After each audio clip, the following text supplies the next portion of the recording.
आइए दोस्तों कुछ नया बनाते हैं। और आज की रेसिपी मौके का फ़ायदा उठाना। मौके का फ़ायदा उठाना इसी को कहते हैं, क्योंकि बच्चों ने कहा कि आप सिर्फ अच्छी रेसिपी सिर्फ वीडियो बनाने के लिए बनाती है और हमारे टिफ़िन में तो कुछ भी नहीं बनाते। तो मैंने सोचा लाओ बच्चों के लिए कुछ अच्छा बना देते।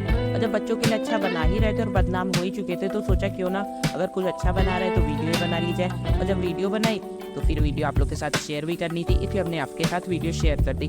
और अगर आपको ये सारी वीडियो अच्छी लगी हो और मेरा मौके का फ़ायदा उठाना अच्छा लगा हो तो प्लीज़ इस वीडियो को लाइक करिएगा, हमारे चैनल को सब्सक्राइब करिएगा। और हाँ, ये भी बताइएगा कि आपके बच्चे भी ऐसा कहते हैं।